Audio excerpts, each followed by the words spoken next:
జిల్లా సత్యవేడు నియోజకవర్గంలో రసవత్తర రాజకీయానికి తెలుగుదేశం పార్టీ వేదికయ్యింది. తెలుగుదేశం రెబల్ అభ్యర్థి జేడి రాజశేఖర్ రెడ్డి తరపున ఆయన కుమార్తె జేడి మౌనిక నామినేషన్ దాఖలు చేశారు.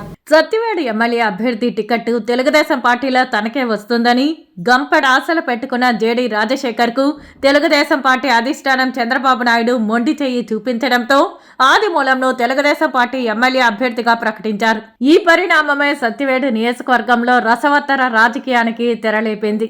తనకు టికెట్ రాకపోవడంతో JD Rajasekhar Telugu Desam party rebel అభ్యర్థిగా బరిలో దిగాలని నిర్ణయించుకుని ఎన్నికల నోటిఫికేషన్ నుండి నియోజకవర్గంలో ప్రచార కార్యక్రమాన్ని ముమ్మరం చేశారు.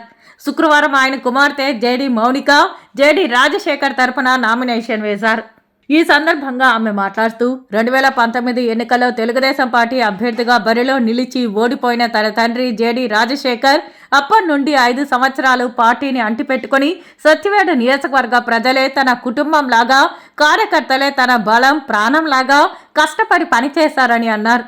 ఎన్నికల కోడ్కు ముందు వైసీపీ నుండి తెలుగుదేశం పార్టీలోకి వచ్చిన ఎమ్మెల్యే ఆదిమూలంకు తెలుగుదేశం పార్టీ ఎమ్మెల్యే అభ్యర్థిగా ప్రకటించడంతో ఇదేం న్యాయం అంటూ ప్రశ్నించిన ఆమె సత్యవేడు నియోజకవర్గ ప్రేమ అభిమానాలు తనకు ఉన్నాయని, ఖచ్చితంగా నాయకులు, కార్యకర్తలు, అభిమానులు కోరడంతో స్వతంత్ర అభ్యర్థిగా బరిలో నిలవాలని నిర్ణయించుకున్నట్లు తెలుపుతూ తమ గెలుపుని ఎవరూ అడ్డుకోలేరని ధీమా వ్యక్తం చేశారు. పార్టీ కోసం సుదీర్ఘంగా ఒక్క రోజు కూడా విడిచిపెట్టకుండా మా నాన్నగారు కరోనా టైంలో కావచ్చు, లోకల్ బాడీ ఎలక్షన్స్ కావచ్చు చాలా కష్టపడ్డారు. సత్యవేడు ప్రజలే నా కుటుంబం అనుకున్నారు. తెలుగుదేశం కార్యకర్తల కోసమే ప్రాణం పెడదాం అనుకున్నారు.